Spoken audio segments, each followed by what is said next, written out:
Hello, everybody, and welcome back to Talking TWAMPs. My name is Blake Phillips, and I'll be hosting this episode for today, an episode that I have been looking forward to immensely.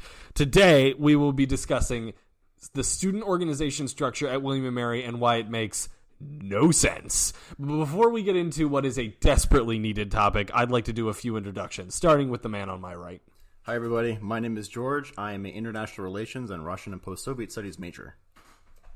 I am Joe, and I am also that. My name is Jacob Cordes. I am a member in good standing of the Podcasting Network and a member in very poor standing, as I'm sure Blake is as well, of the IR Club, which is, I think, one of the topics we're going to be discussing at length. We will definitely dig into that. Now, as I mentioned at the top of the episode, this is about clubs and organizations on the campus of William & Mary, the broader structure surrounding them, and a couple of clubs that have especially gone decently awry as a result. We will get to certain organizations, but I would like to talk a little bit broadly to start out with, sort of narrow down as we go. Can anybody clue us into sort of the arcane structure as to how clubs and organizations get started and then exist on this campus? So, there is no good answer to this. There are 5, I think, separate organizations that technically oversee us. Let's talk about the process when we started the Podcasting Network. We had to go through the process of beginning a new organization. First, you've got to talk to the Student Leadership Development Office, which we'll call the SLD. They have to approve kind of our constitution, and they also run our budget in a certain respect. But our budget is also run by Student Assembly, which is our elected representatives of each class and of the student population as a whole. But then there's a separate budget office, which is a separate part of the administration, which gives us the money to begin with and puts out guidelines on what we can spend it. And essentially, it's a mess of different bureaucracies that have propagated themselves to no seeming purpose. And yet, how many clubs and organizations are there somehow withstanding this bureaucratic onslaught? So the figure that I've heard, I have never heard an actual number quoted, but I'm sure you guys have one. But the figure that I've heard quoted is that we have the same number of student organizations as UVA, which, for those who are not aware, is a college which is, I think, 5 or 6 times larger than us. It's 3 times. 3 times larger. 3 times our size. But still, much larger. The actual figure I looked up a little while back, I'm trying to remember it specifically, but it's somewhere around 450. How many of those are actually actively running clubs is a broader discussion, but at least 200 of them claim active membership, which, if you divide the William & Mary community by the number 200, probably closer to 300, you very quickly get down to an average membership of 20 or 30, and we know for a fact that that is not the average membership of most clubs. I have my own personal grievances against this system and what it breeds. But maybe if you all would like to pick out your favorite club or organization that has become as a result of this system and maybe its major points or flaws. Okay, well, I will start us off with a shining ray of optimism just to counterbalance against the torrent of rage which is about to ensue. I think one of the advantages of the system that we have, problematic as it is in some ways, is that it allows niche interests to more or less easily be set up. I'll use the example of the Russian language newspaper Gazeta, which is still the only foreign language newspaper on campus. That is probably not the sort of thing which exists on many college campuses, and definitely not of our size. But it's able to exist and has a semi-regular funding stream to exist because of the system of setting up clubs, and to some extent because of the complex bureaucracy, because it can receive funds both from all these organizations and from the Russian department. And from the pub council, if I'm not Is mistaken. Gazeta a member of the pub council? I don't know. We've never discussed. It's entirely possible that de jure it is. For those of us who don't know, what is the Pub Council? So the Pub Council is one of these kind of interesting organizations on campus. It does count into that total count, but it's an umbrella organization that covers... Another layer of bureaucracy. Yeah, it covers print publications specifically on campus, as well as, I think, radio and television. Our newspaper, the Flat Hat, the Bottertot Squat, which is a satirical newspaper, all of the literary magazines, these are all under the Pub Council, which has its own funding stream that it then distributes for printing costs for the member. How would one spell Gazeta in English letters? Gazeta. No, you are not a member of the Pub Council. Not at least according to their website. All right. Well, so that might be a point against the Pub Council then, since it doesn't seem to be a comprehensive institution. Well, there you go. That's all I'm saying. That the one thing is that you all have been much more involved with the bureaucracy probably of the club system than most people have, and I'm just saying as somebody who has been less involved that the end result for some clubs, many clubs, ends up being quite positive. Well, so here's what I will say. There is definitely a positive aspect to the idea that there is a niche interest ability at this university. We have some very interesting students who have some very interesting interests. And the blacksmithing club comes to mind, something that couldn't exist on any other campus probably. So there is a certain little d democratic, idea to the idea that if you want a club, you can start it. You and 5 friends is all it requires. You and 5 friends, which is what this club was birthed out of. So even we have benefited from that ability to start what is a niche interest organization on this campus. That being said, do we really have to suffer through a system that allows for a Lego architecture club that was started... That was started by 5 people, had 2 active members, and closed down after literally 2 months. That is perhaps an extreme example, but there are hundreds of clubs on this campus that are started and deactivate every year. The budgeting cycle does not even allow those clubs to receive money until at least 6 months, or until at least a semester after their inception. So let me tell you, let me ask you, is your problem that it's too easy to start frivolous clubs, or that there should be some mechanism for purging inactive clubs? What's your problem exactly? # why not both? But let's get into know what? So there's the propagation problem, right? Which is that our roster of student organizations is weighed down with all of these frivolous, to the outside observer at least, clubs. I mean, for instance, we have a birding club which receives, I think, $400 a year as a line item in the budget, and I have never heard of them. They do not make appearances at the... I have actually interacted with them. I have interacted with them. There are about 10 of them, and they're good people. They are actively engaged with and do spend that money to go bird watching, and many of them actually do go into careers that involve birds. So to an extent, we could call the bird watching club helpful. I'm a little bit more concerned with the sheer number of environmentalist organizations that we have on this campus, whose membership that I know to be under 5 people apiece most of the time, and who do not make, for the most part, substantial progress on this campus in pushing environmental goals.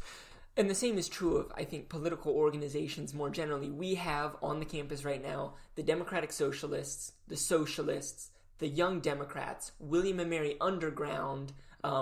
We have a Black Lives Matter chapter. We do not actually anymore have a Black Lives Matter chapter. Did they get merged into Student Union? No, they got kind of purged, and we will talk about that. But back to the political discussion, we also have the Young Republicans, the Young Libertarians, Turning Point, which should be a part of the Young Republicans, but is its own separate organization. In my opinion, they shouldn't be allowed on campus. I don't think that they should either, but that's an ideological decision that I don't think the school gets to make.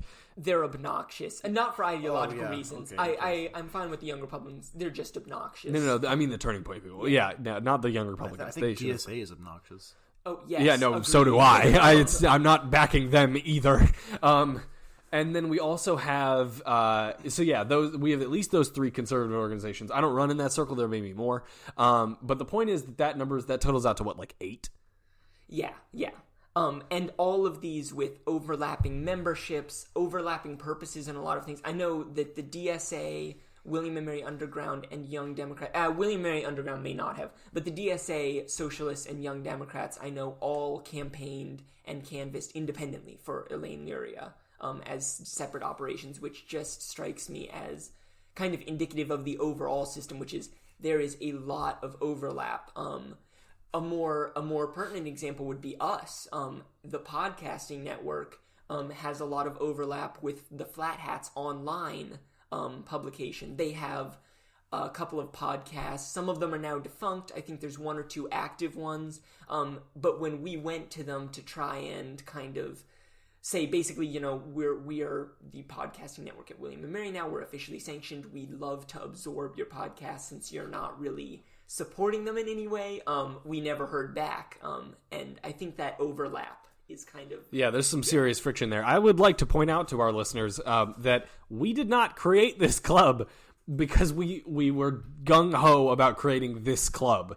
There were a couple of efforts to maybe create a pocket under radio or somehow involve...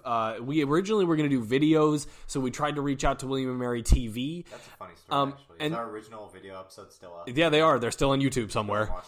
You should not watch You should not watch those. But the point is that... it looks like public access television from hell. The point is that our system especially, and this is another thing that I think that we should get into in this episode, is especially good at creating clubs and especially bad at managing them. That once you've created a club... there's a minimal amount of financial oversight, but the barriers that you have to meet to remain a club are very, very low.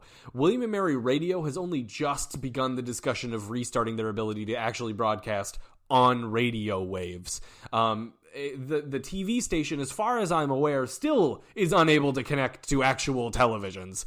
And there are just huge oversight issues. Yeah, we don't really have a TV station so much as we have a YouTube video production company. They got their own office in Morton and everything. Yeah.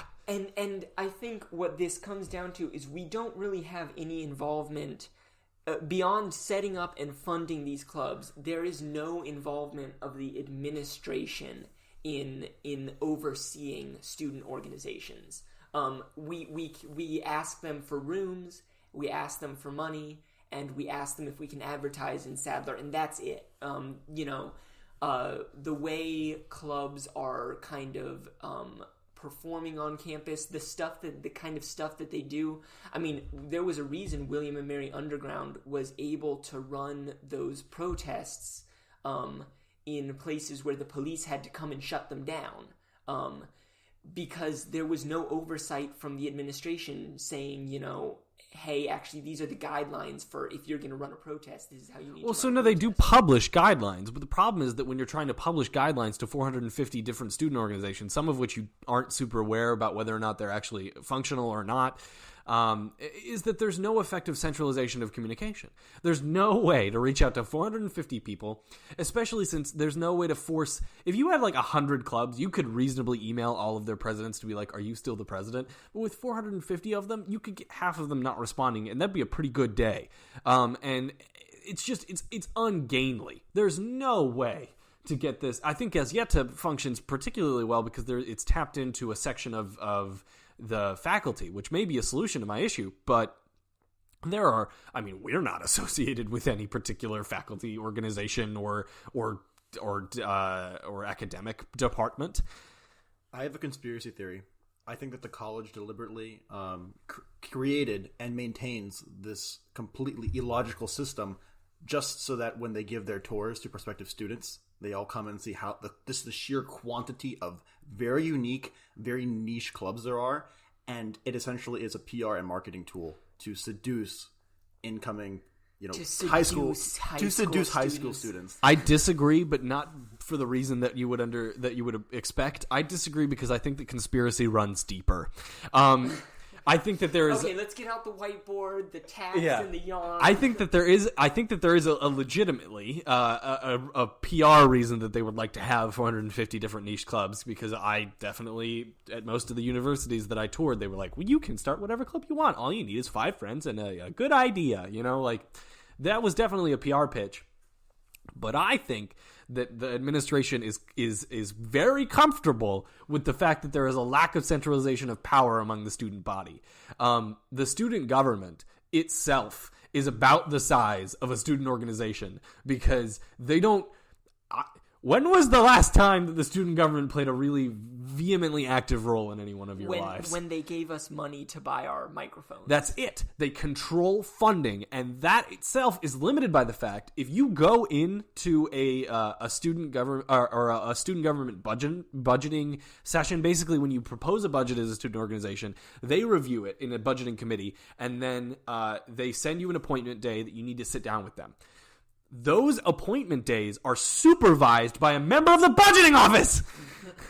They don't have direct control. I mean, and there's something to be said about that. You don't want the student government to have no oversight at all. But it is strange that the student government doesn't control student affairs in any meaningful way.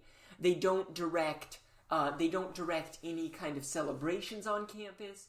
That's not true. That is not true. AMP does not count. No. So I'm not talking about... So there are instances in which the student government, and to their credit, has put forward certain initiatives. They have had days where they've had LGBTQ awareness weeks. They've done rather active pushes to increase voter participation on this campus. But... if anything, I would advocate for those being pushes that student clubs should be making. There should be the Lambda Alliance on campus should be given that ability to create more active, awareness weeks like that. There are organizations on campus whose job is to increase voter rates. And they can partner with the student government. But the student government's active policy should be creating policies for the campus, which they don't. I mean, despite the fact that they have a massive bureaucracy, I don't know how many people, I don't know if you all are aware, but they appoint like 24 different heads of departments. I don't know what they do. And maybe that's a good thing. Maybe they're doing their job so well that there are never problems on this campus. But I would be very interested to see what their actual role in the campus ongoing, procedure is. It's a vestige of our British imperial roots. I would love to see, I bet you, I would warrant that if we were to cut the number of student organizations on campus in half, therefore creating a sort of dearth of things that people can be involved with, the student government would gain a lot more attention because, A, they'd be able to hand out a lot more money to student organizations, so certain student organizations would gain the power to do a lot more. And secondly, I think that we would really see a lot of people paying much more attention to the student government in terms of, well, if I can't be a part of a club, maybe I should be voting for student government positions so that I can be a part of that process. I would argue, George, that the conspiracy runs much deeper. I don't see your logic in that. I get this is a tangential point, but I think that most of the clubs which are semi-active or inactive have to do with those niche interests again. My only interest in student government is making interesting memes about the elections. If this club did not exist, there is a 0 additional % chance that I would get involved in that because I don't care about where the funding goes. I care about yelling at you guys when you're wrong. But see, that's the point is, shouldn't student government have some impact on your life as a student? They should be doing... What are they doing so that's, if they're not having an impact? What do you want them to do? Yeah, I mean, honestly, if they don't make my life difficult, that's a win in my book. Not difficult, but they should have... So, you have a municipal government, and you don't think about them that often. But if you do sit down and think about them, you say, well, I get water, I get power, my roads are maintained, and there are community events that I can go to, and that's kind of cool. The student assembly, I mean, we have an administration. Obviously, the administration of the college is going to run a lot of stuff. Tuition, new buildings, stuff like that. But you'd think student assembly would have some say on I don't know. And so I think that the student assembly has succeeded in two places. And these are the places that we often, three places. And these are the places that we often do not give them enough credit for. So a quick pause on the bashing. I would like to give a quick shout out to the programs that they do manage. They offer a certain percentage of free vaccines on campus during flu season. They offer a certain number of free official transcripts on campus. So if you want an official transcript to apply to a job, you can get one of those for free. And they offer all of the... So normally at a university, if you want to take an exam, those blue books that you write in, you actually have to purchase. The student government has allocated a permanent budget allocation for those to be free for us. So those three things, I would argue they do their job on.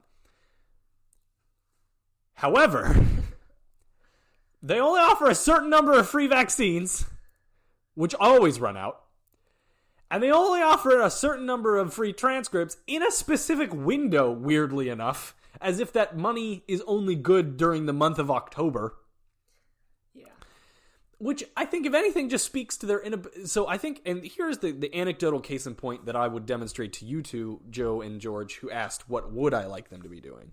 The student government 2 years ago passed a budget to put contraceptive dispensers in some of the student residence halls, basically to put condom dispensers in some of the bathrooms. Which, given the rate of STDs that we've experienced in residence halls, and also Jefferson, is not a bad idea. It's not that expensive to buy those dispensers, and it's even less expensive to stock them. And we already have a bowl of condoms on the front desk of Sadler, so it shouldn't be that controversial. But I kid you not, they unilaterally passed this budget, and then somewhere in the bureaucracy, the ethereal administrative bureaucracy that oversees their ability to do things, it has been attributed to President Reevely. There is no official record to clearly attribute this fault. Well, the only record we have is the budget that passed. And that's the point. That the oversight, somewhere in the oversight structure, the college just said, no, you can't do that. And the student government asked, rather pointedly, why? And the unofficial response that they received was, it would be bad optics to have contraceptive dispensers in freshman resident halls because parents would see them on tours. I'm a little bit more concerned about whether my fellow students are getting chlamydia than... Well, and this is what it comes down to is... condom dispensers, tampon dispensers. We have tampon dispensers. They're just not stocked.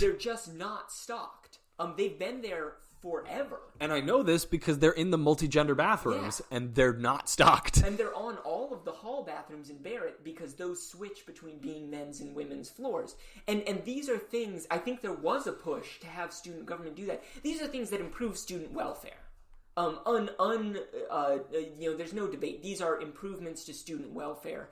And for whatever reason, the student assembly has been stripped of the power to do this. But nobody cares, and this gets back to the original topic, because there's 30 clubs to be involved in. I would argue that we would pay more attention to our student government if it weren't for the fact that our time was split between being treasurer, president, and... I don't know about that. That is utter nonsense. I think participation in student assembly is low because they don't do anything. They're barred from doing student welfare things because no one cares, and no one cares because they're barred from doing student welfare things. That, and also I think just the majority of students don't have enough free time to justify, further allocating valuable time resources to clubs that are already inefficient to begin with. Well, that's my statement that was the thrust of my statement, though, George, is that the idea that people are already so involved in student organizations that many people, I know, Joe, you act as a weird outlier to most things. I don't think that your perspective, however valid it is indicative of the normal William and Mary student experience. By and large, people are involved in 3 or 4 student organizations and don't have the time to be worried about what their student government is doing. I just don't see why you would think that if they did have time, that's what they would care about. Well, let's replace it completely, right? If I were taking 16 credits rather than 18 credits, I would not like spend that extra time worrying about contraceptives. I would play more video games or whatever. Well, because the thing I think is twofold. One, it's not just that people don't have time. It's that the student government divides its budget between so many different clubs and organizations that its impact is reduced.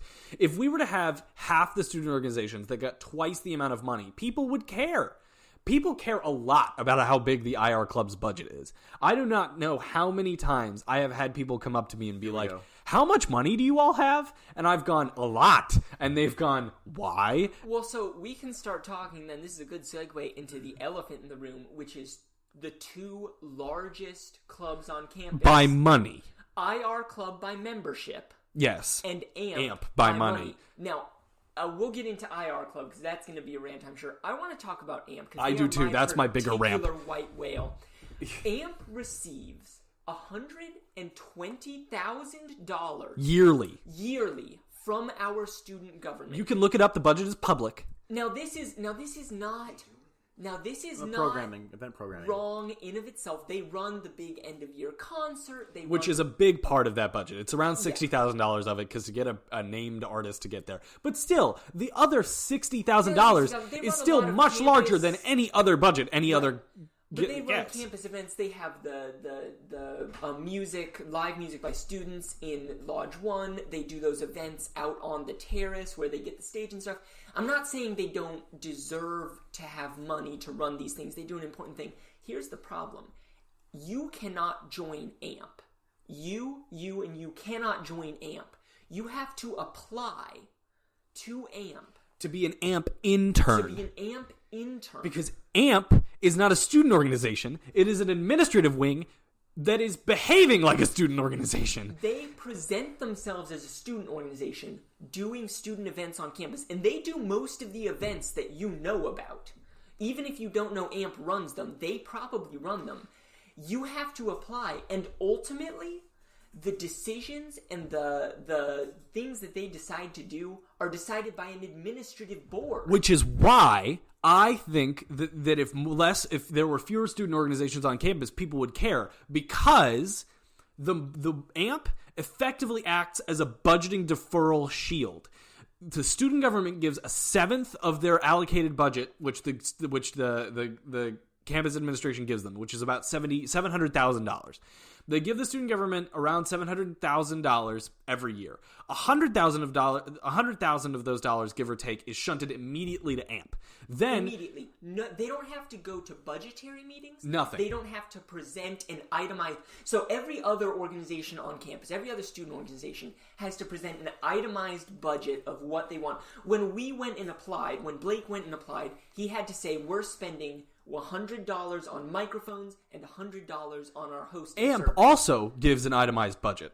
One item on that budget is the concert, and the rest of it just is called discretionary. Discretionary funds. $60,000 of discretionary funds. I have a question. Do we know exactly, like, at the end of the year, do they have a financial report where they show an itemized list of things they spend on their discretionary report? No. There is nothing. Because, for example, like, I've served as like treasurer and president of different resident halls, and by the time like it's normal to expect to not spend all your money for the year, and then that rolls over to the next year's budget. But if AMP is not spending, say, several $1,000s every single year, where is this massive accumulation of rollover money going? Does it go back to student assembly? It goes back to the administration. Because what happens to it? Because the student government is responsible for allocating who gets to spend the money, but it stays in administration accounts. Yeah. We get to pull from the administration accounts. So once they've allocated it, the student government has no role in where that money goes or what it's done with it. Yeah. Well, at least it's not going back to AMP. That's good. Here's the thing is, we don't know that for certain. We don't know where it goes, because I know for a fact that AMP students, the students who do get admitted by application, go on really expensive retreats. Yeah, and not all of them. Yeah. It's a broad membership organization, but they're higher up governing board. Can you tell us more about those retreats? Okay, let me look them up. So it's similar to what Student Assembly does. Student Assembly goes on a retreat every year to like ropes courses but not day trips. I mean, these are like vacations basically, expense paid too. and this was similar to, I was an RHA, a Resident Hall Advisory Council representative in my freshman hall. And the RHA organization is similar. It's an administrative organization that acts like a student organization, acts like it's student run. And the first item on our agenda when I got there, and this was mostly run by upperclassmen. Upperclassmen are people who had been there for years. Their first item was to organize a laser tag party for the members of the RHA. And the money, they didn't present a budget to the student assembly that said, hey, we're going to have a laser tag party. They just said, we want a discretionary budget. And the student assembly rolled over and gave it to them. It is most unfortunate that Vince is absent for this particular Talking TWAMPs podcast because he is the president of RHA at the current moment. Yes, he is. Well, okay, so this was 2 years ago, though. I should put a caveat on what I just said. This was 2 years ago when it was under different leadership, and they had a leadership crisis last year where they had to reorganize. So Vince, I actually do trust that Vince is doing his best as the president of the Residence Hall Association. But the issue isn't that the RHA did this. If we had a chance to get a discretionary budget that we could spend on anything, we would do it too. I'm not going to take the moral high ground. The issue is that they had that chance to begin with. Yeah, where's the podcasting network laser tag? I swear to God, we would have more members if we had a laser tag party. Sorry, I'm still looking for the retreat stuff, but I think that this all loops back to the idea that if we had a student government that was running these sorts of things, if the student government was in charge of these larger sort of productions, that would make sense, especially since the budget would be visible. We would know what the student government was spending money on, but that's simply not the case. So, I just want to know specifically if you all were king or president or whatever. You mean monarch? If you were the duly elected absolutist leader. So I tell you what, what would you do? And okay, we could. This may be our final. This may be our final interesting question. Do we want to do that? Okay. Well, we haven't talked about the elephant in the room extensively enough yet. Oh, okay. We haven't talked about the IR club. So let's back out. Okay, let's back out. Talk about the IR club. Why don't you all do that while I'm looking for my evidence? But you are like half of the 48% of the knowledge of the IR club at this rate. So I'm legally obligated to not disclose certain things. Really? Yeah, no. I've not signed a contract, but they're a business. Should I cut this out of that? No. So this is actually one of the issues. Is the IR club is not, again, and this is a common theme, is not really a student organization. We're not. It presents itself as one. But the student government's allocated budget to the IR club every year is $42. Yes.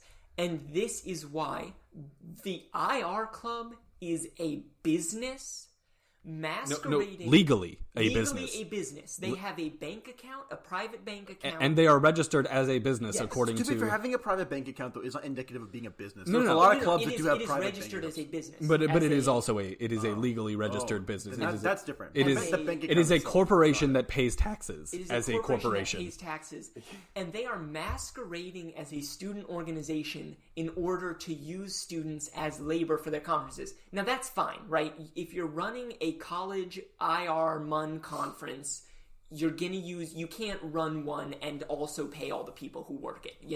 You're working it because you like MUN and you want to spread it to high school students and you want to give them the experience. Whatever, that's fine.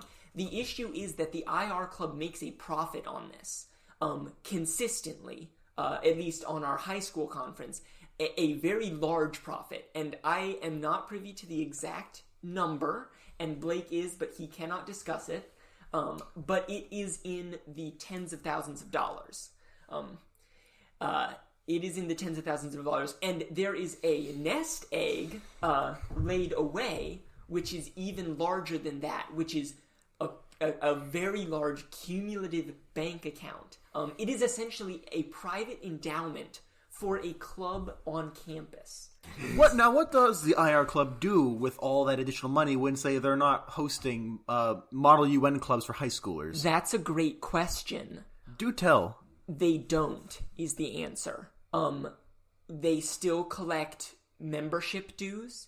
They still have club members pay for portions, at least, of their travel expenses. They do not run significant on-campus events outside of their conferences. They don't host speakers. They don't host research. They don't do really anything you would think an international relations club would do. So, what about the drinking? Okay, so officially, anyone in the IR Club who is over 21 is perfectly allowed to drink on their own time, and the IR Club does not drink during official club events. And the IR Club does not purchase with its funds any alcohol for anybody who is under 21. However, Let's cut the crap. Let's start the real business. so yeah, drinking culture in MUN is a really serious problem. We talk about frats all the time as these kind of really dangerous. They contribute to alcohol culture, but the IR Club does, I think, just as much, if not more. I would genuinely caveat it to say that is not the case, because we are not tangibly aware of how many frat parties take place on a given weekend. That's fair. But perhaps as an individual fraternity. Oh yeah. I meant as an individual organization, they contribute as much as a frat. As an individual fraternity, potentially that could be. I mean, there's a reason people call it the IR frat. That's not kind of an exaggeration, and it's especially bad during conferences, during our travel to other conferences, and technically there is no purchase of alcohol for underage members, or purchase of alcohol, period, with club funds, but that line gets really blurry. I'll talk about what I know specifically, which is that the club gives a credit card for use on meals and club expenses during conferences, and as far as I know, that has only ever been used officially and in a way that the club condones to purchase food at restaurants for club members. Oh, and it's also used for other functional things. We use it to purchase plane tickets or things like that. However... But don't they also serve drinks on planes? Okay, no. Okay, yes, no. Guys, if we're really going to have an honest discussion about this, no. No. So the card has never been used to officially purchase alcohol. However, in a way that's condoned by the club, at least. However, the head delegate, I have seen on multiple occasions during a conference that we travel to, has purchased out of their own money or out of money given to them from another source, cash, basically, has purchased alcohol for groups which include members that are underage. That is largely true mostly in countries where it is legal. The club is still very careful about those sorts of things. Yeah, and that is true. So one of the big ones is our MICMUN conference, which is in Montreal. It's legal to purchase alcohol there. And to drink under 21. Yeah. Under 21, you can drink when you're 18. But the drinking culture at conferences extends to conferences in the States as well. And it's a really big problem that the club does not like to talk about. And it impacts our performance as a club. There's a reason we're ranked not particularly great. We're not bad delegates, but we become bad delegates. It impacts your performance more than one thing, and this will come across as a humble brag, but I mean this in a topical way. In high school, I was the top delegate in my high school, and we were an international school. We went to Thaiman and all that jazz, like the top stuff. When I came here, one of the largest attractions of this school for me was the active IR club. It was one of the deciding features of me coming here rather than UVA. The first meeting that I went to of the IR club, you already know this because I love to tell this story. Well, we were there. The first meeting I went to as a bushy-tailed freshman looking to get into college MUN, they started the meeting off with like a trivia game, I think it was. A trivia game in which they were giving prizes. And the prize they were giving out was shot glasses. Which tends to be our biggest moneymaker at our conferences, which we sell. At our college Talk about conference. alcohol At our products. At our college conferences, yes. A full caveat, at our college conference, that is the thing we sell a lot of. I also became disenfranchised by the IR club, or rather, Disenchanted. Disenchanted. Yeah, disenchanted. That's the right word. By the IR club when I attended the first meeting. When I also joined the college, I didn't see anything with the shot glasses, but I also just had a general feel for the type of activities and the other members, and I basically said, "Yeah, forget this." It is important to note that for any place that the IR club serves alcohol on campus, there is a very strict safety structure. People do try to there's risking, there are sober members, there are people watching, there's an effective cleanup. Everybody attempts to be as safe as you would expect of any fraternal organization or fraternity or sorority or anything like that. Yeah, it is definitely not. Ryan, would you like to say that into the microphone? Say it. It says, Joe is a wimp and IR club is for incels. Okay, Thank you, thank Ryan. you for that. Thank you for your valuable he's input. Not wrong. Well, yeah, not entirely wrong. So yeah, the IR club is definitely as responsible as they can be in pursuing this kind of activity.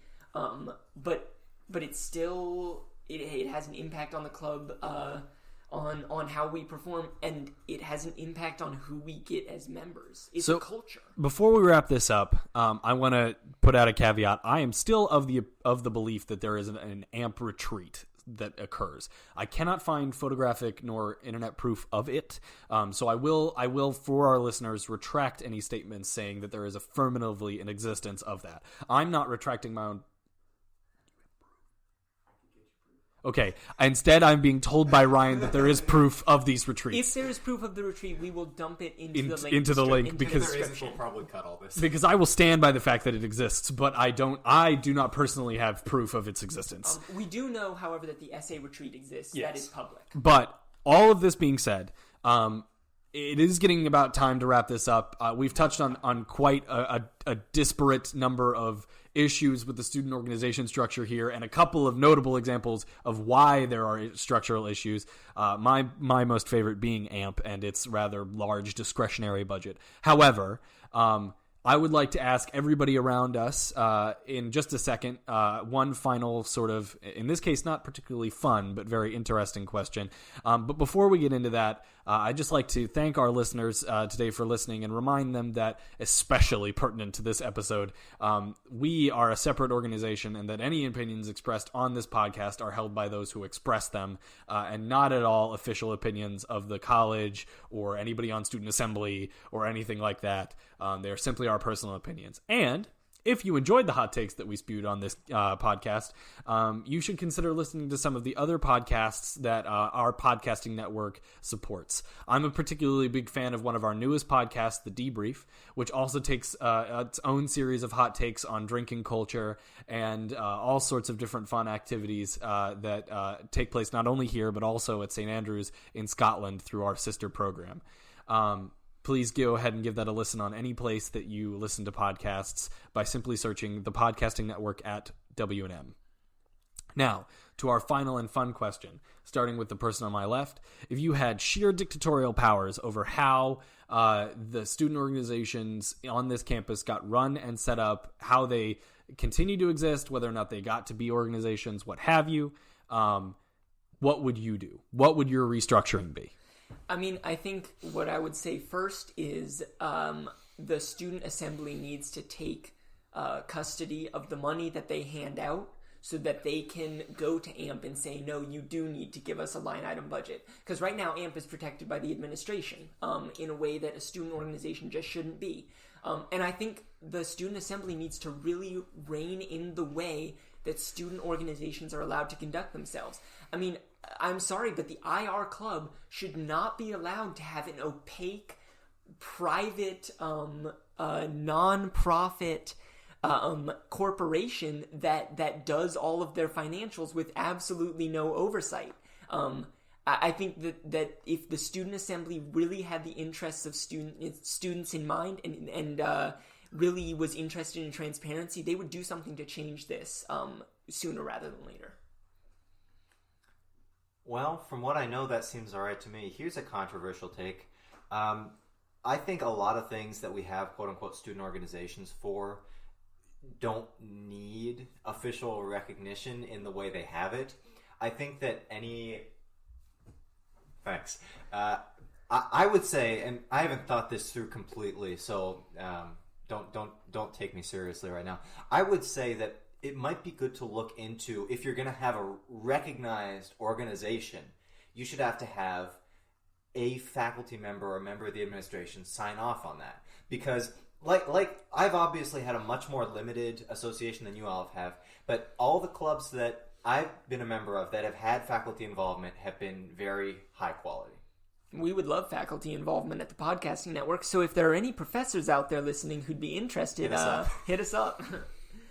My hot take is that RHA needs to get its act together and end the identity crisis. As far as I know from last year, I was supportive of the decision to essentially shut it down, considering that they didn't know anything. And fun fact, William and Mary students, I think it's not their dues, but part of the tuition money and the administrative fees that we pay annually go directly to RHA. And what do they do with that money?